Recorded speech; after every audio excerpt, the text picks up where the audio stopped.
ಎಲ್ಲರಿಗೂ ನಮಸ್ಕಾರ. ಮಕರ ರಾಶಿಯವರೇ, ಈ ಒಂದು 29 ಜೂನ್ ಹುಣ್ಣಿಮೆ ನಂತರ ದೊಡ್ಡ ಘಟನೆ ನಡೆಯುವಂತಹ ಮುನ್ಸೂಚನೆ ಸಿಗುತ್ತದೆ. ಆದ್ದರಿಂದಾಗಿ ಎಚ್ಚರಿಕೆ ಅಗತ್ಯವಾಗಿರುತ್ತದೆ. ಎಂದಿಗೂ ನೀವು ಮೌನವಾಗಿ ಸುರಿಸುವ ಪ್ರತಿಯೊಂದು ಕಣ್ಣೀರು, ಕಷ್ಟ ಮತ್ತು ದುಃಖವನ್ನು ದೇವರು ಗಮನಿಸುತ್ತಿದ್ದಾರೆ ಮತ್ತು ಸಮಯ ಬಂದಾಗ ಆ ಕಣ್ಣೀರು ನಿಮ್ಮ ದೊಡ್ಡದಾದ ನಗುವಾಗಿ ಪರಿಣಾಮ ಬೀರುತ್ತದೆ. ಒಟ್ಟಾರೆಯಾಗಿ ನಂಬಿಕೆಯನ್ನು ಉಳಿಸಿಕೊಳ್ಳಿ. ಇವತ್ತಿನ ವಿಡಿಯೋದಲ್ಲಿ ಸಂಪೂರ್ಣವಾಗಿ ಮಕರ ರಾಶಿಯವರ ಜೀವನದಲ್ಲಿ ನಡೆಯುವಂತಹ ಬದಲಾವಣೆಯನ್ನು ತಿಳಿದುಕೊಳ್ಳೋಣ. ಅದಕ್ಕೂ ಮುನ್ನ ಓಂ ಶ್ರೀ ಮಾತ್ರೆ ನಮಃ ಎಂದು ಕಮೆಂಟ್ ಮಾಡಿ. ಶ್ರೀ ಮಾತೆಯ ಒಂದು ವಿಶೇಷವಾಗಿರುವ ಆಶೀರ್ವಾದ, ಅನುಗ್ರಹ ನಿಮ್ಮ ಜೀವನಕ್ಕೆ ದೊಡ್ಡದಾದ ಬೆಳಕನ್ನು ತರುತ್ತದೆ. ನಿಮ್ಮ ಜೀವನದಲ್ಲಿ ಇನ್ನು ಮುಂದೆ 4 ಕನಸುಗಳು, ದೊಡ್ಡದಾಗಿರುವಂತಹ ಬಯಕೆಗಳು ನನಸಾಗುವಂತಹ ಹಂತಕ್ಕೆ ಬಂದಿದೆ. ಏಕೆಂದರೆ ವಿಧಿಯ ಆಟ ಈಗ ನಿಮ್ಮ ಪರವಾಗಿ ತಿರುಗುತ್ತಿದೆ. ನಿಮ್ಮ ಕನಸುಗಳನ್ನು ಸಂಪೂರ್ಣವಾಗಿ ನನಸು ಮಾಡುವಂತಹ ಒಂದು ವಿಶೇಷವಾದ ಹಂತ ಪ್ರಾರಂಭವಾಗಿದೆ. ಮುಂದಿನ 4-5 ದಿನದಲ್ಲಿ ನಿಮ್ಮ ಜೀವನದಲ್ಲಿ ದೊಡ್ಡ ದೊಡ್ಡ ಘಟನೆಗಳು ನಡೆಯುತ್ತದೆ. ಹೌದು ಸ್ನೇಹಿತರೆ, ಮಕರ ರಾಶಿಯವರೇ, ಜೂನ್ 28, 29, 30 ಮತ್ತು 1ನೇ ತಾರೀಕಿನಿಂದ ನಿಮ್ಮ ಜೀವನದಲ್ಲಿ ನಡೆಯುವಂತಹ ಪ್ರತಿಯೊಂದು ಘಟನೆಗಳು ನಿಮ್ಮನ್ನು ಯಾವಾಗಲೂ ಕೂಡ ವಿಶೇಷವಾಗಿರುವ ನಗುವನ್ನು ಬೀರಿಸುವಂತಹ ಸಮಯ. ನೀವು 7 ಜೀವಿತ ಅವಧಿಯಲ್ಲಿ ಎಂದಿಗೂ ಮರೆಯಲಾಗದ ಒಂದು ಘಟನೆ ಸಂಭವಿಸುತ್ತದೆ. ಇದನ್ನು ತಡೆಯೋದಕ್ಕೆ ಯಾರಿಂದ ಸಾಧ್ಯವಿಲ್ಲ. ನೀವು ವೇಗವಾಗಿ ಪ್ರಗತಿಯನ್ನು ಹೊಂದ್ತೀರಾ. ನೀವು ತುಂಬ ಹಣವನ್ನು ಗಳಿಸಿಕೊಳ್ತೀರಾ. ಹಣವನ್ನು ಎಣಿಸಲು ಖಂಡಿತವಾಗಿ ಯಂತ್ರವನ್ನು ಖರೀದಿ ಮಾಡಬೇಕಾಗುತ್ತೆ. ಅಷ್ಟೊಂದು ವಿಶೇಷವಾಗಿರುವಂತಹ ಸಿಹಿ ಸುದ್ದಿ ನಿಮ್ಮ ಜೀವನದಲ್ಲಿ ಬರ್ತಾ ಹೋಗುತ್ತೆ. ಹೌದು, ಒಟ್ಟಾರೆಯಾಗಿ ನಿಮ್ಮ ಮನಸ್ಸಿನಲ್ಲಿ, ನಿಮ್ಮ ಜೀವನದಲ್ಲಿ ನಿಮಗೆ ಅತಿ ದೊಡ್ಡದಾದ ಶುಭ ಸುದ್ದಿಯನ್ನು ನೀವು ಸ್ವೀಕರಿಸುವಂತಹ ಸಮಯವನ್ನು ತಲುಪಿದ್ದೀರಾ. ನೀವು ಹಲವಾರು ವರ್ಷಗಳಿಂದ ಶ್ರಮಿಸುತ್ತಿರುವಂತಹ ಈ 4-5 ಕನಸುಗಳು ನನಸಾಗುವಂತಹ ಹಂತಕ್ಕೆ ಬಂದಿದೆ. ಏಕೆಂದರೆ ನಿಮ್ಮ ಪರಿಶ್ರಮ ಮತ್ತು ನಿಮ್ಮ ಕಣ್ಣೀರು ಯಾವತ್ತೂ ವ್ಯರ್ಥವಾಗುವುದಿಲ್ಲ. ಮಕರ ರಾಶಿಯವರೇ, ನಿಮ್ಮ ಜೀವನದಲ್ಲಿ ಇವುಗಳನ್ನು ಒಂದೊಂದಾಗಿ ವಿವರವಾಗಿ ತಿಳಿದುಕೊಳ್ತಾ ಹೋಗೋಣ. ಎಲ್ಲೂ ಕೂಡ ಸ್ಕಿಪ್ ಮಾಡದೆ ಕೊನೆ ತನಕ ನೋಡಿ. ಈ ಒಂದು ವಿಶೇಷವಾಗಿರುವ ಹುಣ್ಣಿಮೆ ನಿಮ್ಮ ಜೀವನಕ್ಕೆ ಕತ್ತಲೆಯಿಂದ ತುಂಬಿರುವಂತಹ ಎಲ್ಲ ರೀತಿಯ ನಕಾರಾತ್ಮಕ ಅಂಶಗಳನ್ನು ತೆಗೆದುಹಾಕಿ ವಿಶೇಷವಾಗಿರುವಂತಹ ಬೆಳಕಿನ ದಾರಿಗೆ ಕರೆದುಕೊಂಡು ಹೋಗಿ ಬಿಡುತ್ತದೆ. ಈಗ ಬರುವಂತಹ ಅವಕಾಶವನ್ನು ಚಿಕ್ಕದಾಗಿರಲಿ ದೊಡ್ಡದಾಗಿರಲಿ ಸಂಪೂರ್ಣವಾಗಿ ಸದ್ಬಳಕೆ ಮಾಡಿಕೊಳ್ಬೇಕು. ಇಲ್ಲವಾದಲ್ಲಿ ನೀವೆಲ್ಲವನ್ನ ಕಳೆದುಕೊಳ್ಳುವಂತಹ ಒಂದು ತುದಿಗೆ ತಲುಪುವಂತಹ ಸಾಧ್ಯತೆ ಇದೆ. ಹೌದು, ಮಕರ ರಾಶಿಯವರ ಜೀವನದಲ್ಲಿ ಈಗ ನೇರವಾಗಿರುವಂತಹ ದೇವರ ಕೃಪೆಗೆ, ಆಶೀರ್ವಾದಕ್ಕೆ ಪಾತ್ರರಾಗ್ತಕ್ಕಂತಹ ಸಮಯ. ನಿಮಗೆ ಪ್ರೀತಿ ಸಿಗುತ್ತದೆ. ನಿಮ್ಮ ಇಡೀ ಕುಟುಂಬವು ಅದನ್ನು ಸ್ವೀಕರಿಸುತ್ತದೆ. ಈ 4 ದಿನಗಳಲ್ಲಿ ನಡೆಯುವಂತಹ ಒಂದು ಪ್ರಮುಖವಾದ ಬದಲಾವಣೆಯು ನಿಮ್ಮ ಜೀವನದಲ್ಲಿ ಹೊಡೆತವನ್ನು ದೂರ ಮಾಡುತ್ತದೆ ಮತ್ತು ಬದಲಾವಣೆಗೆ ಒಂದು ಸಾಧ್ಯತೆಯನ್ನು ಮಾಡಿಕೊಡುತ್ತೆ. ಏಕೆಂದರೆ ಕಷ್ಟಗಳು ಮತ್ತು ದುಃಖಗಳ ಹೊಡೆತದಿಂದ ನೀವು ಕಂಗಾಲಾಗಿ ಹೋಗಿದ್ದೀರಾ. ಈಗ ವಿಶೇಷವಾಗಿರುವ ಪ್ರಮುಖವಾದ ಆಸೆಗಳನ್ನು ಪೂರೈಸಿಕೊಳ್ಳುವಂತಹ ಸಮಯ ಸಂಪೂರ್ಣವಾಗಿ ನಿಜವಾಗುತ್ತದೆ. ಈಗ ನೀವು ಇದನ್ನು ಪಡೆದುಕೊಳ್ಳಬೇಕಾದ್ರೆ ಮಾಡಬೇಕಾದಂತಹ ಒಂದಿಷ್ಟು ಪರಿಹಾರಗಳು ಕೂಡ ಇದೆ. ಹಲವಾರು ವರ್ಷಗಳಿಂದ ಬಯಸಿದಂತಹ ವಿಷಯ ಈಗ ನಿಮಗೆ ಹತ್ತಿರವಾಗುತ್ತಾ ಬರುತ್ತದೆ. ಏಕೆಂದರೆ ನಿಮ್ಮ ಜೀವನದಲ್ಲಿ ಏಕಾಂಗಿಯಾಗಿ ಮತ್ತು ಎಲ್ಲ ರೀತಿಯ ತೊಂದರೆಯನ್ನು ಅನುಭವಿಸ್ಕೊಂಡು ಬಂದಿದ್ದೀರಾ. ಮನೆಗೋಸ್ಕರ, ಕುಟುಂಬಕ್ಕೋಸ್ಕರ, ನೀವು ಪ್ರೀತಿ ಪಾತ್ರರಿಗೋಸ್ಕರ ಹಲವಾರು ಕಷ್ಟವನ್ನು ನೀವು ಪಡೆದುಕೊಂಡಿದ್ದೀರಾ. ಈ ಸಂದೇಶವು ನಿಮಗೆ ಮಾತ್ರ ನಿಮ್ಮ ವರ್ಷಗಳ ಕಠಿಣ ಪರಿಶ್ರಮದ ಫಲವನ್ನು ನೀಡುತ್ತದೆ. ನಿಮ್ಮ ಕಠಿಣ ಪರಿಶ್ರಮವು ಯಾವಾಗಲೂ ಕೂಡ ನಿಮಗೆ ಒಳ್ಳೆಯದನ್ನು ತಂದುಕೊಡುತ್ತದೆ.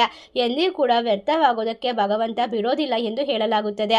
ಈಗ ಪ್ರಯತ್ನದ ಒಂದು ವಿಶೇಷವಾಗಿರುವ ಪ್ರತಿಫಲವನ್ನು ಪಡೆಯುವ ಸಮಯ ಇದಾಗಿದ್ದು ನಿಮ್ಮ ಜೀವನದಲ್ಲಿ ನಿರ್ಣಾಯಕವಾದ ತಿರುವು. ಅದನ್ನು ನೀವು ಅಜಾಗರೂಕತೆಯಿಂದ ಬಿಟ್ಟು ಬಿಡಬೇಡಿ. ಏಕೆಂದರೆ ಈಗ ವಿಶೇಷವಾಗಿರುವಂತಹ ಒಂದು ಸತ್ಯ ಬಹಿರಂಗವಾಗುವಂತಹ ಸಮಯ. ಈ ವಿಶೇಷವಾಗಿರುವ ಸಂದೇಶವು ನಿಮ್ಮ ಹಣೆ ಬರಹವನ್ನು ಬದಲಾಯಿಸಲಿದೆ. ನೀವು ಮಾತ್ರ ಕಂಡಿದ್ದ ಕನಸು ನನಸಾಗುತ್ತದೆ. ಒಟ್ಟಾರೆಯಾಗಿ ನಿಮ್ಮ ಜೀವನದಲ್ಲಿ ಮುಂದಿನ 4-5 ದಿನದಲ್ಲಿ ಒಂದು ವಿಶೇಷವಾದ ಹಾದಿ ಸಂಪೂರ್ಣವಾಗಿ ತೆರೆದುಕೊಳ್ಳುತ್ತದೆ. ನಿಮ್ಮ ಕಷ್ಟದ ಹಾದಿಯನ್ನು ಬದಲಾಯಿಸಿ ವಿಶೇಷವಾದ ಒಂದು ಸುಖದ ಒಂದು ದಾರಿಗೆ ನಿಮ್ಮನ್ನು ಕರೆದುಕೊಂಡು ಹೋಗೋದಕ್ಕೆ ಈಗ ಒಬ್ಬರ ವ್ಯಕ್ತಿ ಕೂಡ ನಿಮ್ಮ ಜೀವನಕ್ಕೆ ಜೊತೆಯಾಗ್ತಾರೆ. ನೀವು ಮಾಡುವಂತಹ ಕಲಿಯುಗದಲ್ಲಿ ಪ್ರತಿಯೊಂದು ಒಳ್ಳೆಯ ಕೆಲಸಕ್ಕೆ ದೇವರ ಒಂದು ಆಶೀರ್ವಾದ ಸಂಪೂರ್ಣವಾಗಿ ಕೈ ಹಿಡಿಯುತ್ತದೆ. ಈಗ ನೀವು ಮಾಡಬೇಕಾಗಿರುವಂತಹ ವಿಶೇಷವಾಗಿ ಶನಿದೇವನ ಒಂದು ವಿಶಿಷ್ಟವಾಗಿರುವಂತಹ ಆಶ್ಚರ್ಯಕರವಾದ ಸುದ್ದಿಯನ್ನು ನೀಡುವುದಕ್ಕೆ ಕಾಯ್ತಾ ಇದ್ದಾನೆ. ಇದು ಸಾಮಾನ್ಯವಾದ ಸುದ್ದಿಯಲ್ಲ. ಮುಂದಿನ 4-5 ದಿನದಲ್ಲಿ ನಿಮ್ಮ ಜೀವನದಲ್ಲಿ ನಡೆಯುವಂತಹ ಸಂಪೂರ್ಣವಾಗಿ ನಿಮ್ಮ ಹಣೆ ಬರಹವನ್ನೇ ಬದಲಾಯಿಸುವಂತಹ ವಿಷಯ ಸಂಭವಿಸುತ್ತದೆ. ಈ ಅವಕಾಶ ವಿಶೇಷವಾಗಿ ನಿಮ್ಮನ್ನು ಉತ್ತಮವಾದ ದಾರಿಗೆ ಕರೆದುಕೊಂಡು ಹೋಗಲು ಬಿಡೋದಕ್ಕೆ ನೀವು ಮೂಲಭೂತವಾಗಿ ತತ್ವಗಳನ್ನು ನೆನಪಿಟ್ಕೊಳ್ಬೇಕು. ಮೊದಲನೇದು ಮೌನವಾಗಿರುತ್ತದೆ, ಎರಡನೇದು ಕ್ಷಮೆಯಾಗಿರುತ್ತದೆ. ಖಂಡಿತವಾಗಿ ಮೌನವಾಗಿರುವಷ್ಟು ಮೂಲಕ ನಿಮಗೆ ಬಹಳಷ್ಟು ವಿಶೇಷವಾಗಿರುವಂತಹ ಸುದ್ದಿ ಸಿಗುತ್ತದೆ. ಕ್ಷಮೆಯನ್ನು ನೀವು ಎಲ್ಲರಿಗೂ ನೀಡೋದ್ರಿಂದ ನಿಮ್ಮ ಮನಸ್ಸು ಶಾಂತವಾಗುತ್ತದೆ. ಹೊಸ ನಿರ್ಧಾರ ತೆಗೆದುಕೊಳ್ಳೋಕೆ ದೊಡ್ಡದಾಗಿರುವಂತಹ ಪರಿಣಾಮಕಾರಿಯಂತ ಸಮಯ ಶುರುವಾಗುತ್ತೆ. ಹೌದು ಸ್ನೇಹಿತರೆ, ಖಂಡಿತವಾಗಿ ನಿಮ್ಮ ಜೀವನದಲ್ಲಿ ನೀವು ನೀಡಬಹುದಾದ ದೊಡ್ಡ ಶಿಕ್ಷೆ ನಿಮ್ಮ ಶತ್ರುಗಳಿಗೆ ಅಂದರೆ ಅದು ನಿಮ್ಮ ಶ್ರಮೆ ಆಗಿರುತ್ತದೆ. ನೀವು ಜೀವನವನ್ನು ಹೊಸ ಎತ್ತರಕ್ಕೆ ಏರಿಸಲು ಶಕ್ತಿ ಆಗಿರುತ್ತದೆ. ಪ್ರತಿಯೊಂದು ವ್ಯಕ್ತಿಯು ಕೂಡ ಅವರು ಇರುವಂತೆಯೇ ಸ್ವೀಕರಿಸಬೇಕು ಮತ್ತು ನಿಮ್ಮ ಕಠಿಣ ಪರಿಶ್ರಮದಲ್ಲಿ ನಂಬಿಕೆಯನ್ನು ಕಾಪಾಡಿಕೊಳ್ಳಬೇಕು. ಈ ಸಮಯದಲ್ಲಿ ನಿಮ್ಮ ಜೀವನ ದಿಕ್ಕನ್ನು ಬದಲಾಯಿಸುವ ಅಗತ್ಯವಿದ್ದರೆ ಹಾಗೆ ಮಾಡಿ. ಆದರೆ ನಿಮ್ಮ ಜೀವನದಲ್ಲಿ ಯಾವತ್ತೂ ಕೂಡ ತತ್ವಗಳನ್ನು ಬಿಟ್ಟುಕೊಡಬೇಡಿ ಮತ್ತು ರಾಜಿಯನ್ನು ಮಾಡಿಕೊಳ್ಬೇಡಿ. ಭಗವದ್ಗೀತೆಯು ಸಹ ಅದನ್ನೇ ಹೇಳುತ್ತದೆ. ಜೀವನದಲ್ಲಿ ಎಂದಿಗೂ ಕೂಡ ಹತಾಶೆಗೊಳ್ಳಬಾರದು, ಏಕೆಂದರೆ ಸಮಯವು ಬದಲಾಗುತ್ತಿರುತ್ತದೆ. ಒಂದು ಕ್ಷಣದಲ್ಲಿ ಎಲ್ಲವೂ ಕೂಡ ನಿರ್ಧಾರ ಮಾಡೋದಕ್ಕೆ ಸಾಧ್ಯವಾಗೋದಿಲ್ಲ. ಸಮಯಕ್ಕೆ ತಕ್ಕಂತೆ ಸಂತೋಷವು ಮಾಯವಾಗುತ್ತದೆ, ದುಃಖವು ಮಾಯವಾಗುತ್ತದೆ, ಈ ಸಮಯ ಕಳೆದು ಹೋಗುತ್ತದೆ. ಈ ಮಾತನ್ನು ಮನಸ್ಸಿನಲ್ಲಿ ಯಾವಾಗಲೂ ಕೂಡ ನೆನಪಿಟ್ಟುಕೊಳ್ಬೇಕು. ಅದಕ್ಕೋಸ್ಕರ ನೀವು ಯಾವಾಗಲೂ ಕೂಡ ಯಾವುದೇ ನಿರ್ಧಾರವನ್ನು ತೆಗೆದುಕೊಳ್ಬೇಕಾದ್ರೂ ಕೂಡ ನಿಮ್ಮನ್ನು ನಂಬಿ, ನಿಮ್ಮ ಆತ್ಮವಿಶ್ವಾಸವನ್ನು ನಂಬಿ ಮತ್ತು ನಿಮ್ಮ ಮನಸ್ಸಿನ ಮಾತನ್ನು ಕೇಳಿ ನೀವು ಮುಂದುವರಿಯೋದು ಉತ್ತಮ. ನೀವು ಅನೇಕ ಹೋರಾಟಗಳನ್ನು, ಲೆಕ್ಕವಿಲ್ಲದಷ್ಟು ನೋವುಗಳನ್ನು ಸಹಿಸಿಕೊಂಡು ಇಷ್ಟು ದೂರ ಬಂದಿದ್ದೀರಾ. ಲೆಕ್ಕವಿಲ್ಲದಷ್ಟು ಬಾರಿ ಎಡವಿ ಬಿದ್ದಿದ್ದೀರಾ. ಕೆಲವೊಮ್ಮೆ ಇಡೀ ಜಗತ್ತು ನಿಮ್ಮ ವಿರುದ್ಧವಾಗಿದ್ದರೂ ಕೂಡ ನೀವು ಯಾವುದಕ್ಕೂ ತಲೆ ಕೆಡಿಸಿಕೊಳ್ಳದೆ, ದುಃಖ ಪಡದೆ ಇಲ್ಲಿಯವರೆಗೂ ಬಂದಿದ್ದೀರಾ ಅಂದರೆ ನೀವು ಬಹಳಷ್ಟು ಶಕ್ತಿಶಾಲಿ ವ್ಯಕ್ತಿ ಅಂತ ನೀವು ತಿಳಿದುಕೊಳ್ಳಬೇಕು. ಮಕರ ರಾಶಿಯವರ ಆಳ್ವಿಕೆ ಪಡುವಂತಹ ಶನಿ ಕೂಡ ನಿಮಗೆ ವಿಶೇಷವಾಗಿರುವ ಉತ್ತಮವಾದ ಫಲವನ್ನು ಕೊಡ್ತಿದ್ದಾನೆ. ನಿಮ್ಮ ಪರಿಶ್ರಮದ ಒಂದು ವಿಶೇಷವಾಗಿರುವಂತಹ ಶಕ್ತಿಯನ್ನು ಈಗ ಪಡೆದುಕೊಳ್ಳುವಂತಹ ಹಂತಕ್ಕೆ ತಲುಪಿರೋದ್ರಿಂದ ನಿಮ್ಮ ಜೀವನದಲ್ಲಿ ನೀವು ಯಾರಿಗೆ ಸಹಾಯ ಮಾಡುತ್ತೀರಾ ಮತ್ತು ಯಾರ ಸಲಹೆ ಪಡೆದುಕೊಳ್ತೀರಾ ಅನ್ನೋದು ಬಹಳ ಮುಖ್ಯವಾಗಿರುತ್ತದೆ. ಇದನ್ನು ಯೋಚನೆ ಮಾಡಿ. ಆದರೆ ಈಗ ಭಯ ಪಡುವ ಅಗತ್ಯವಿಲ್ಲ, ಏಕೆಂದರೆ ದೇವರ ನಿರ್ಣಯ ಎಂದೂ ಕೂಡ ದೇವರ ಆಟ ಪ್ರಾರಂಭವಾಗುವ ಒಳ್ಳೆಯ ಜನರು ಕೂಡ ತಮ್ಮ ಕಠಿಣ ಪರಿಶ್ರಮ ಮತ್ತು ಶಕ್ತಿಯ ಮೂಲಕ ಏನು ಮಾಡಬಹುದು ಎಂಬುದನ್ನು ಜಗತ್ತಿಗೆ ತೋರಿಸ್ತಾರೆ. ಈಗ ಶನಿದೇವ ನಿಮ್ಮ ಜೀವನದಲ್ಲಿ ವಿಶೇಷವಾಗಿರುವಂತಹ ಒಂದು ಪವಾಡವನ್ನು ತರುತ್ತಿದ್ದಾರೆ. ಅವರು ನಿಮಗೆ ಕಳುಹಿಸಿರುವಂತಹ ಸಂದೇಶವು ಗಮನಾರ್ಹವಾಗಿ ರೂಪಾಂತರವನ್ನು ಮಾಡುತ್ತದೆ. ನೀವು ಮಾಡಿದ ಪ್ರಯತ್ನಗಳು, ನೀವು ಸಹಿಸಿಕೊಂಡ ಹೋರಾಟಗಳು, ಈಗ ಅವುಗಳಿಗೆ ಸರಿಯಾದ ಒಂದು ಗೌರವ, ಮನ್ನಣೆ ಮತ್ತು ಒಂದು ಪ್ರಗತಿ ಸಿಗುವಂತಹ, ಫಲಿತಾಂಶ ಸಿಗುವಂತಹ ಸಮಯ ನಿಮ್ಮ ಜೀವನದಲ್ಲಿ ಈಗ ಹಾದಿ ಬದಲಾಗುತ್ತದೆ. ಒಟ್ಟಾರೆಯಾಗಿ ನಿಮ್ಮ ಜೀವನ ಅತ್ಯಂತ ವಿಶೇಷವಾದ ತಿರುವಿನಿಂದ ತುಂಬಿರುತ್ತದೆ. ಏಕೆಂದರೆ ನೀವು ಬಹಳಷ್ಟು ಬುದ್ಧಿವಂತರು ಮತ್ತು ಆಳವಾದ ಮನಸ್ಥಿತಿಯನ್ನು ಹೊಂದಿರತಕ್ಕಂಥವ್ರು. ಯಾರು ಏನೇ ಹೇಳಿದ್ರು ಕೂಡ ನೀವು ನಂಬೋದಿಲ್ಲ. ನಿಮ್ಮ ಚಿಂತನೆಗೆ ನೀವು ಒಳಗಾಗಿರ್ತೀರಾ. ನಿಮ್ಮ ಸಂಬಂಧಗಳ ವಿಚಾರಕ್ಕೆ ಬಂದವರು ಕೂಡ ನೀವು ಕೆಲವೊಂದಿಷ್ಟು ಬಾರಿ ಸರಿ ತಪ್ಪುಗಳ ನಡುವೆ ವ್ಯತ್ಯಾಸವನ್ನು ಗುರುತಿಸಲು ಎಲ್ಲವನ್ನು ಕೂಡ ತಿಳಿದುಕೊಳ್ಳುವಷ್ಟು ಬುದ್ಧಿವಂತಿಕೆ ಇರುತ್ತದೆ. ನಿಮ್ಮ ದೊಡ್ಡ ದೌರ್ಬಲ್ಯ ಏನು ಅಂದರೆ ಅತಿಯಾದ ಬುದ್ಧಿವಂತಿಕೆ ಕೂಡ ಹೌದಾಗಿರುತ್ತದೆ. ಬುದ್ಧಿವಂತಿಕೆಯಿಂದ ಬಳಸಿ ಮುಂದುವರಿಯುವ ಸಮಯ ದೇವರು ನೋಡುತ್ತಿರುತ್ತಾನೆ ಎಂದು ತಿಳಿದುಕೊಳ್ಳೋದು ಬಹಳ ಮುಖ್ಯ. ಅವನು ನಿಮ್ಮ ಕಠಿಣ ಪರಿಶ್ರಮವನ್ನು ನೋಡ್ತಿದ್ದಾನೆ. ನಿಮ್ಮ ಜೀವನದಲ್ಲಿ ನೀವು ತೆಗೆದುಕೊಳ್ಳುವಂತಹ ನಿರ್ಧಾರ, ನೀವು ಮಾಡುವಂತಹ ತ್ಯಾಗವನ್ನು ಅರ್ಥ ಮಾಡಿಕೊಂಡಿದ್ದಾನೆ ಮತ್ತು ಈಗ ನಿಮ್ಮ ತಾಳ್ಮೆಗೆ ತಕ್ಕಂತೆ ಪ್ರತಿಫಲ ಸಿಗುವಂತಹ ಸಮಯವನ್ನು ಸೃಷ್ಟಿ ಮಾಡಿದ್ದಾರೆ. ದೇವರು ನಿಮ್ಮಲ್ಲಿ ನಂಬಿಕೆಯನ್ನು ಇಟ್ಟುಕೊಳ್ಬೇಕು. ಏಕೆಂದರೆ ದೇವರಲ್ಲಿ ಯಾವಾಗ ನಂಬಿಕೆ ಇಟ್ಟು ನೀವು ಕೆಲಸವನ್ನು ಮುಂದುವರಿಸ್ತೀರೋ ಆಗ ನಿಮ್ಮ ಕೆಲಸಗಳಲ್ಲಿ ವಿಫಲತೆಯನ್ನು ಕಾಣೋದಕ್ಕೆ ಸಾಧ್ಯವಾಗೋದಿಲ್ಲ.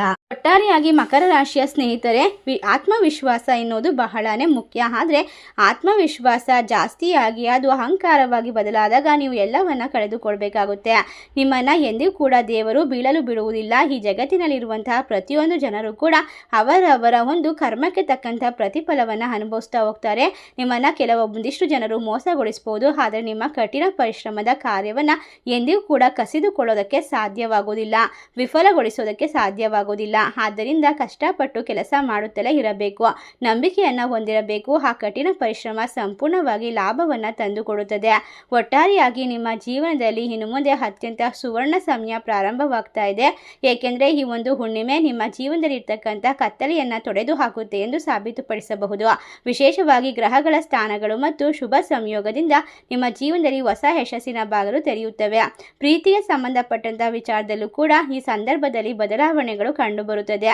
ನಿಮ್ಮ ಅದೃಷ್ಟ ಬದಲಾಗೋದನ್ನು ಖಂಡಿತವಾಗಿ ನಿಮ್ಮ ಕಣ್ಣಾರೆ ನೋಡಲು ಬಯಸಿದರೆ ಕೊನೆವರೆಗೂ ನಿಮ್ಮ ಜೀವನದಲ್ಲಿ ಇರ್ತಕ್ಕಂಥ ಪ್ರತಿಯೊಬ್ಬ ಪ್ರೀತಿ ಪಾತ್ರ ವ್ಯಕ್ತಿಗಳು ನಿಮ್ಮ ಬಗ್ಗೆ ಇರ್ತಕ್ಕಂಥ ಅಸೂಯೆಯನ್ನು ದೂರ ಮಾಡ್ಕೊಳ್ತಾರೆ.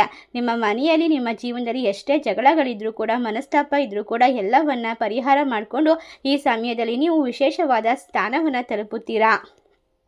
ಖಂಡಿತವಾಗಿ ಹುಣ್ಣಿಮೆ ಕಳೆದ ನಂತರ ಈ ದಿನಗಳಲ್ಲಿ ನಿಮ್ಮ ಅದೃಷ್ಟವು ಪ್ರಕಾಶಮಾನವಾಗಿ ಬೆಳಗುತ್ತದೆ. ಹೌದು ಸ್ನೇಹಿತರೆ, ಈ ಒಂದು ಸಮಯದಲ್ಲಿ ಮಕರ ರಾಶಿಯವರ ಜೀವನದಲ್ಲಿ ಅದ್ಭುತವಾಗಿ ನಿಮ್ಮ ಅದೃಷ್ಟವು ಹೊಳೆಯುತ್ತದೆ. ಬಾಕಿ ಇರುವ ಕೆಲಸಗಳು ಪೂರ್ಣಗೊಳ್ಳುತ್ತದೆ. ನೀವು ಅಂದುಕೊಂಡಂತಹ ಯಶಸ್ಸನ್ನು ಸುಲಭವಾಗಿ ಸಾಧಿಸ್ತೀರಾ. ಇದಕ್ಕೆಲ್ಲ ಕಾರಣ ಅಂದರೆ ಶನಿಯ ಒಂದು ಆಶೀರ್ವಾದ. ನಿಮ್ಮ ಕೆಲಸದಲ್ಲಿ ನಿಮಗೆ ಬಡ್ತಿ ಸಿಗಬಹುದು. ನೀವು ಸಂದರ್ಶನಕ್ಕೆ ಹಾಜರಾಗಿದ್ದರೆ ಒಂದು ಒಳ್ಳೆಯ ಪೋಸ್ಟಲ್ಲಿ ಉತ್ತಮವಾದ ವರ್ಗಾವಣೆ ಸಿಗಬಹುದು. ಖಂಡಿತವಾಗಿ ಎಲ್ಲದರಲ್ಲೂ ಕೂಡ ಯಶಸ್ಸನ್ನು ಸಾಧಿಸ್ತೀರಾ. ನಾನು ಈಗ ಒಂದು ಪರಿಹಾರದ ಬಗ್ಗೆ ನಿಮಗೆ ತಿಳಿಸಿಕೊಡ್ತೇನೆ. ಈ ಪರಿಹಾರವನ್ನು ನೀವು ಮಾಡೋದ್ರಿಂದ ಖಂಡಿತವಾಗಿ ನಿಮ್ಮ ಜೀವನದಲ್ಲಿ ಇರ್ತಕ್ಕಂಥ ಪ್ರತಿಯೊಂದು ಸಮಸ್ಯೆಗಳು, ಕಷ್ಟಗಳು ಎಲ್ಲದರಿಂದ ಕೂಡ ಸುಲಭವಾಗಿ ಹೊರಬರಬಹುದು. ಈ ಒಂದು ಪರಿಹಾರವನ್ನು ಶನಿವಾರದ ದಿನ ಮಾಡಬೇಕಾಗುತ್ತೆ. ಆಂಜನೇಯ ಸ್ವಾಮಿ ದೇವಸ್ಥಾನಕ್ಕೆ ಹೋಗಿ ಈ ಸಣ್ಣ ಪರಿಹಾರವನ್ನು ಮಾಡಿ ಬನ್ನಿ. ಖಂಡಿತವಾಗಿ ಬಿಳಿ ಸಾಸಿವೆಯನ್ನು ಅರ್ಪಿಸಬೇಕು ಮತ್ತು ಕಡಲೆಕಾಳಿನ ಹಾರವನ್ನು ಕೊಡಬೇಕು. ವೀಳ್ಯದೆಲೆ ಹಾರ ಹನುಮಂತನಿಗೆ ಬಹಳ ಪ್ರೀತಿಯ ಒಂದು ವಿಚಾರವಾಗಿರುತ್ತೆ. ವೀಳ್ಯದೆಲೆ ಹಾರವನ್ನು ನೀವು ಹಾಕೋದು ಉದ್ದಿನ ವಡೆಯನ್ನು ಹಾರವನ್ನಾಗಿ ಮಾಡಿ ದೇವರಿಗೆ ಸಮರ್ಪಣೆ ಮಾಡೋದು ಖಂಡಿತವಾಗಿ ನಿಮ್ಮ ಬಹುದಿನಗಳ ಒಂದು ವಿಶೇಷವಾಗಿರುವಂತಹ ಆಸೆಗಳನ್ನು ಒಂದು ಶಕ್ತಿಯನ್ನು ತುಂಬುತ್ತದೆ. ಮತ್ತು ನೀವು ಸ್ನಾನ ಮಾಡುವಂತಹ ನೀರಿಗೆ ಶನಿವಾರದ ದಿನ ಎಳ್ಳೆಣ್ಣೆ ಅಥವಾ ಕಪ್ಪು ಎಳ್ಳನ್ನು ಹಾಕಿ ಸ್ನಾನ ಮಾಡೋದ್ರಿಂದ ಕೂಡ ಕರ್ಮಫಲಗಳನ್ನು ಪರಿಹಾರ ಮಾಡಿಕೊಳ್ಬಹುದು. ನಿಮ್ಮ ಜೀವನದಲ್ಲಿ ಇರ್ತಕ್ಕಂಥ ಪ್ರತಿಯೊಂದು ಸಮಸ್ಯೆಗಳಿಗೆ ಕೂಡ ಕೆಲವೊಂದಿಷ್ಟು ಬಾರಿ ನಾವು ಮಾಡುವಂತಹ ಸಣ್ಣ ಪುಟ್ಟ ತಪ್ಪುಗಳೇ ಕಾರಣವಾಗಿರುತ್ತದೆ. ಆದ್ದರಿಂದಾಗಿ ನೀವು ಬಿಳಿ ಸಾಸಿವೆಯನ್ನು ತೆಗೆದುಕೊಂಡು ನಿಮ್ಮ ತಲೆಯ ಬಾರಿ 7 ಬಾರಿ ನಿವಾಳಿಸಿ ಅದನ್ನು ಹರಿಯುವ ನೀರಿಗೆ ಅಥವಾ ಬೆಂಕಿಯ ಒಳಗೆ ಹಾಕಬೇಕು. ಅದು ಸಿಡಿಯುವ ರೀತಿ ನಿಮ್ಮ ಮೇಲೆ ಇರ್ತಕ್ಕಂಥ ಕೆಟ್ಟ ಕಣ್ಣಿನ ದೃಷ್ಟಿಗಳು ಸಿಡಿದು ಹೋಗುತ್ತದೆ. ಇದರಿಂದಾಗಿ ಒಳ್ಳೆಯ ಆಪರ್ಚುನಿಟಿ ನಿಮಗೆ ಬರ್ತಾ ಹೋಗುತ್ತೆ. ಸಿಹಿ ತಿಂಡಿಗಳನ್ನು ನೀವು ಆರ್ಡರ್ ಮಾಡಿ ಎಲ್ಲರಿಗೂ ಕೂಡ ಹಂಚಲು ಶುರು ಮಾಡಬಹುದು. ಅಷ್ಟು ಮಟ್ಟಿಗೆ ನಿಮ್ಮ ಜೀವನದಲ್ಲಿ ಭಾಗ್ಯದ ಬಾಗಿಲು ತೆರೆದುಕೊಳ್ಳುತ್ತೆ. ನೀವು ಎಲ್ಲವನ್ನ ಸ್ವೀಕರಿಸುತ್ತೀರಾ ಸ್ನೇಹಿತರೆ. ಮತ್ತು ನೀವು ತುಂಬಾ ಒಳ್ಳೆಯ ಮನಸ್ಸಿನ ವ್ಯಕ್ತಿಗಳಾಗಿರೋದ್ರಿಂದ ಸಂತೋಷ ಅನ್ನೋದು ನಿಮ್ಮ ಜೀವನಕ್ಕೆ ಹುಡುಕಿಕೊಂಡು ಬರುತ್ತದೆ. ಅದೃಷ್ಟವು ನೀವು ಹಲವಾರು ವರ್ಷಗಳಿಂದ ಕಾಯುತ್ತಿದ್ದಂತಹ ಒಂದು ಮಾಹಿತಿಯನ್ನು ನಿಮಗೆ ತಂದು ಕೊಡಬಹುದು. ಒಳ್ಳೆಯ ಸುದ್ದಿಗಳು ನಿಮ್ಮ ಜೀವನವನ್ನು ಆವರಿಸಿಕೊಳ್ಳುತ್ತದೆ. ಏಕೆಂದರೆ ಮುಂದಿನ ದಿನಗಳಲ್ಲಿ ಬರುವಂತಹ ವಿಶೇಷವಾದ ಹುಣ್ಣಿಮೆಯು ಗ್ರಹಗಳ ಸ್ಥಾನ ಬದಲಾವಣೆಯು ನಿಮ್ಮ ಜೀವನದಲ್ಲಿ ನೇರವಾಗಿ ಪರಿಣಾಮ ಬೀರುತ್ತೆ. ಅತ್ಯಂತ ಶುಭ ಚಿಹ್ನೆಗಳನ್ನು ತರುತ್ತದೆ. ಈ ಬದಲಾವಣೆ ನಿಮ್ಮ ಜೀವನದಲ್ಲಿ ಅತ್ಯಂತ ಶುಭ ಮತ್ತು ಲಾಭದಿಂದ ತುಂಬಿರ್ತಕ್ಕಂತಹ ಸಂದರ್ಭವನ್ನು ಸೃಷ್ಟಿ ಮಾಡಿಕೊಡುತ್ತೆ. ಆದ್ದರಿಂದ ನಿಮ್ಮ ಜೀವನದಲ್ಲಿ ಯಾವುದೇ ಕಾರಣಕ್ಕೂ ಭಗವಂತನ ಮೇಲಿರುವಂತಹ ಪ್ರೀತಿಯನ್ನು ಬಿಟ್ಟುಕೊಡಬೇಡಿ. ಭಗವಂತನ ಆಶೀರ್ವಾದ ಇಲ್ಲದೆ ಒಂದು ಹುಲ್ಲು ಕಡ್ಡಿ ಕೂಡ ಅಲುಗಾಡಲು ಸಾಧ್ಯವಿಲ್ಲ. ಅದೇ ರೀತಿ ನಿಮ್ಮ ಅದೃಷ್ಟವು ಇನ್ನು ಮುಂದೆ ಎಂದಿಗೂ ಕೂಡ ಕ್ಷೀಣಿಸೋದಿಲ್ಲ. ಕಲಿಯುಗದಲ್ಲಿ ಮೊದಲ ಬಾರಿ ನೀವು ಅಂಥ ಅಪಾರವಾದ ಒಳ್ಳೆಯ ಸುದ್ದಿಯನ್ನು ಬರಮಾಡ್ಕೊಳ್ತೀರಾ. ಏಕೆಂದರೆ ನಾನು ನಿಮಗೆ ಹೇಳುತ್ತೇನೆ, ಏಕೆಂದರೆ ಇಂತಹ ದೊಡ್ಡ ಸಿಹಿ ಸುದ್ದಿಗಳು ಮತ್ತೆ ಬರೋದಿಲ್ಲ. ಒಂದು ಸಣ್ಣ ಆಪರ್ಚುನಿಟಿ ಅಥವಾ ಒಂದು ಸಣ್ಣ ಅವಕಾಶ ದೊಡ್ಡ ವಿಚಾರಗಳಿಗೆ ಒಂದು ಸಣ್ಣ ಬಾಗಿಲನ್ನು ತೆರೀಬಹುದು. ಆದ್ದರಿಂದ ಯಾವುದೇ ಅವಕಾಶ ಬಂದಾಗ ಅದನ್ನು ಕೈ ಬೀಸಿ ಅಪ್ಪಿಕೊಳ್ಳಿ. ಇಲ್ಲದಿದ್ದರೆ ಅದ್ಭುತವಾದ ಕ್ಷಣವನ್ನು ನೀವು ಕಳೆದುಕೊಳ್ತೀರಾ. ಒಂದು ವಿಶೇಷವಾಗಿ ಪ್ರಯಾಣದ ಯೋಗ ಇರೋದ್ರಿಂದ ನೀವು ಯಾವುದಾದ್ರೂ ದೇವಸ್ಥಾನದ ಒಂದು ಗುಡಿ ಗೋಪುರಗಳಿಗೆ ಭೇಟಿ ನೀಡುವ ಅವಕಾಶ ಸಿಗುತ್ತೆ. ಅದನ್ನು ಕೂಡ ಮಿಸ್ ಮಾಡ್ಕೊಳ್ಬೇಡಿ. ನಿಮ್ಮ ಮನಸ್ಸು ಶಾಂತವಾಗಿದ್ದಾಗ ಒಳ್ಳೆಯ ನಿರ್ಧಾರವನ್ನು ತೆಗೆದುಕೊಳ್ಬಹುದು. ಮನೆಯಲ್ಲೇ ಇದ್ದಾಗ ನಿಮಗೆ ಹಲವಾರು ಒತ್ತಡಗಳು, ಖಿನ್ನತೆಗಳು, ಮನಸ್ಸಿಗೆ ನೋವು, ಬೇಜಾರು ಉಂಟಾಗುವಂತಹ ಕ್ಷಣಗಳು ಜಾಸ್ತಿ ಇರುತ್ತೆ. ಹಲವಾರು ಬಾರಿ ನೀವು ದೇವಸ್ಥಾನ ಅಥವಾ ನಿಮ್ಮ ಮನಸ್ಸು ಒಂದು ಖುಷಿ ಪಡುವಂತಹ ಸ್ಥಳಗಳಿಗೆ ಭೇಟಿ ನೀಡಿದಾಗ ಎಲ್ಲವನ್ನ ಕೂಡ ನೀವು ಶಾಂತವಾಗಿ ಎದುರಿಸುವಂತಹ ಶಕ್ತಿಯನ್ನು ಪಡೆದುಕೊಳ್ತೀರಾ. ಈ ಒಂದು ಭವಿಷ್ಯವಾಣಿಗಳು ಯಾವಾಗಲೂ ಕೂಡ ಅಚಲವಾಗಿರುವಂತಹ ಕಲ್ಲಿನ ಮೇಲೆ ಕೆತ್ತಿರುವಂತಹ ರೇಖೆಗಳಂತೆ ಇರುತ್ತದೆ. ನೀವು ಸರಿಯಾಗಿ ಕೇಳಿದರೆ ನಿಮ್ಮ ಮನಸ್ಸನ್ನು ಶಾಂತಗೊಳಿಸಬೇಕು ಮತ್ತು ಮುಂದಿನ ದಿನದಲ್ಲಿ ಪ್ರತಿಯೊಂದು ನಿರ್ಧಾರವನ್ನು ಕೂಡ ಯೋಚನೆ ಮಾಡಿ ತೆಗೆದುಕೊಳ್ಬೇಕು. ಇನ್ನು ಮುಂದಿನ ಹಲವಾರು ವರ್ಷಗಳವರೆಗೆ ನಿಮ್ಮ ರಹಸ್ಯವನ್ನು ನೀವು ಬಚ್ಚಿಟ್ಟುಕೊಂಡು ಮುಂದುವರಿಯೋದ್ರಿಂದ ಹಳೆಯ ವಿಚಾರಗಳಿಗೆ ಮುಕ್ತಿ ಸಿಗುತ್ತದೆ ಮತ್ತು ಈ ಒಂದು ಸಂದರ್ಭದಲ್ಲಿ ನಿಮ್ಮ ಪರವಾಗಿ ಎಲ್ಲವೂ ನಡೀತಾ ಹೋಗುತ್ತೆ. ದೇವರ ಮೇಲಿನ ನಂಬಿಕೆ ಮತ್ತು ಶ್ರದ್ಧಾ ಭಕ್ತಿಯನ್ನು ಮುಂದುವರಿಸಿಕೊಂಡು ಹೋಗಿ ಆತ್ಮವಿಶ್ವಾಸದಿಂದ ಕೆಲಸವನ್ನು ನಿರ್ವಹಿಸಿ. ಶನಿದೇವರ ದೇವಸ್ಥಾನಕ್ಕೆ ಎಳ್ಳೆಣ್ಣೆಯನ್ನು ಕೊಡೋದು ತುಂಬಾ ಒಳ್ಳೆಯದು. ಇದರಿಂದ ಕೂಡ ನಿಮ್ಮ ಜೀವನದಲ್ಲಿ ಇರ್ತಕ್ಕಂಥ ನಾನಾ ರೀತಿಯ ಶತ್ರುಗಳ ಕಾಟ ದೂರವಾಗ್ತಾ ಹೋಗುತ್ತೆ. ಪ್ರತಿಯೊಂದು ವಿಚಾರವನ್ನು ಕೂಡ ತಿಳಿದುಕೊಂಡು ಮುನ್ನಡೆಯೋದ್ರಿಂದ ನಿಮಗೆ ಹೊಸ ದೈವಿಕ ಸಂದೇಶಗಳು ಸಿಗ್ತಾ ಹೋಗುತ್ತೆ. ಮೊದಲು ನೀವು ಎಲ್ಲರನ್ನ ನಿರ್ಲಕ್ಷಿಸುವಂತಹ ಒಂದು ಮನಸ್ಥಿತಿಯನ್ನು ಪಡೆದುಕೊಳ್ಬೇಕು. ಏಕೆಂದರೆ ಕೆಲವೊಂದಿಷ್ಟು ಜನರು ನಿಮ್ಮ ಬಗ್ಗೆ ತಿಳಿದುಕೊಂಡು ನಿಮ್ಮ ಹತ್ರ ಇರುವಂತಹ ಪ್ರತಿಯೊಂದು ಎಲ್ಲ ಉದ್ಯೋಗದ ಮಾಹಿತಿ ಅಥವಾ ಯಾವುದೇ ರೀತಿಯ ಮಾಹಿತಿಯನ್ನು ಕಸಿದುಕೊಳ್ತಾರೆ ಮತ್ತು ನಿಮಗೆ ಮೋಸ ಮಾಡೋದಕ್ಕೆ ಪ್ರಯತ್ನಿಸ್ತಾರೆ. ನಿಮ್ಮ ಕುಟುಂಬವನ್ನು ಬಿಟ್ಟು ಇನ್ಯಾರನ್ನ ಕೂಡ ನಂಬೋದು ಅಷ್ಟು ವಿಶೇಷವಾದ ಒಳ್ಳೆಯ ಮಾಹಿತಿ ಅಲ್ಲ. ಅದಕ್ಕೋಸ್ಕರ ಕುಟುಂಬಕ್ಕೋಸ್ಕರ ಮಾಡಿ ಮತ್ತು ನಿಮ್ಮ ಕುಟುಂಬದವರ ಮೇಲೂ ಕೂಡ ಎಚ್ಚರಿಕೆಯಿಂದ ಇರಿ. ಅಷ್ಟೇ ಅಲ್ಲದೆ ನಿಮ್ಮ ಆರೋಗ್ಯದ ಬಗ್ಗೆ ಹೆಚ್ಚು ಜಾಗರೂಕತೆಯನ್ನು ವಹಿಸಿ. ಸಣ್ಣ ಪುಟ್ಟ ಘಟನೆಗಳು ಸಂಭವಿಸಿದರೂ ಕೂಡ ನೀವು ಎಲ್ಲವನ್ನ ಕೂಡ ಸರಿಪಡಿಸಿಕೊಳ್ಳುವಂತಹ ಮನಸ್ಥಿತಿಯನ್ನು ಹೊಂದಿರ್ತೀರಾ. ಈ ಸಮಯದಲ್ಲಿ ನಿಮಗೆ ಮರೆತು ಹೋದ ಹಲವಾರು ವಿಚಾರಗಳು ಮತ್ತೆ ಬೆಳಕಿಗೆ ಬರುವ ಸಾಧ್ಯತೆ ಇದೆ. ಇದರಿಂದಾಗಿ ನಿಮ್ಮ ಜೀವನದಲ್ಲಿ ಯಾವಾಗಲೂ ಕೂಡ ಒಳ್ಳೆಯದು ಮತ್ತು ಹೊಸತನದಿಂದ ತುಂಬಿರುವಂತಹ ವಿಶೇಷವಾದ ಲಾಭದ ಮಾಹಿತಿಗಳು ಸಿಗ್ತಾ ಹೋಗುತ್ತೆ.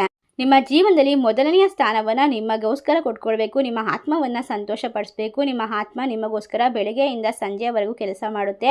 ನಿಮಗೋಸ್ಕರ ಎಲ್ಲವನ್ನು ಕೂಡ ನಿರ್ವಹಿಸ್ಕೊಂಡು ಹೋಗ್ತಾ ಇದೆ. ನಿಮ್ಮ ಆರೋಗ್ಯವೇ ಭಾಗ್ಯ. ಆರೋಗ್ಯ ಮತ್ತು ನಿಮ್ಮ ಆತ್ಮವಿಶ್ವಾಸ ಮತ್ತು ಆತ್ಮಶಕ್ತಿಗೆ ಯಾವಾಗ ಕೃತಜ್ಞರಾಗಿರಿ. ನಿಮ್ಮನ್ನು ನೀವು ಪ್ರೀತಿಸಿ. ನಿಮ್ಮ ಹೆಚ್ಚು ಸಂತೋಷದಿಂದ ನೀವು ಮಾಡುವಂತಹ ಸಣ್ಣ ಪುಟ್ಟ ವಿಚಾರಗಳನ್ನ ಗಮನಿಸಿ. ನೀವು ಉಸಿರಾಡುವಂತಹ ಉಸಿರಾಟವನ್ನು ಗಮನಿಸಿ. ಇದರಿಂದ ಕೂಡ ನಿಮಗೆ ವಿಶೇಷವಾಗಿರುವಂತಹ ಒಂದು ಹೊಸ ಮಾಹಿತಿಗಳು ಸಿಗ್ತಾ ಹೋಗುತ್ತೆ. ನಿಮ್ಮ ಮನಸ್ಸು ಶಾಂತವಾಗಿರುತ್ತೆ. ಹೊಸದಾದ ಒಂದು ವಿಚಾರಗಳನ್ನು ಕಲಿತುಕೊಳ್ಳೋದಕ್ಕೆ ಶುರು ಮಾಡ್ತೀರಾ. ಇದರಿಂದಾಗಿ ಅತ್ಯದ್ಭುತವಾಗಿರುವಂತಹ ಸಮಯಗಳನ್ನು ಸೃಷ್ಟಿ ಮಾಡ್ಕೊಳ್ತೀರಾ. ಈ ಮಾಹಿತಿ ನಿಮಗೆಲ್ಲ ಇಷ್ಟವಾಗಿದ್ದರೆ ನಿಮ್ಮ ಫ್ರೆಂಡ್ಸ್ ಆ್ಯಂಡ್ ಫ್ಯಾಮಿಲಿಗೆ ಶೇರ್ ಮಾಡಿ. ನಮ್ಮ ಚಾನಲ್ಗೆ ಸಬ್ಸ್ಕ್ರೈಬ್ ಮಾಡಿ. ಸರ್ವೇ ಜನ ಸುಖಿನೋ ಭವಂತು. ಧನ್ಯವಾದಗಳು.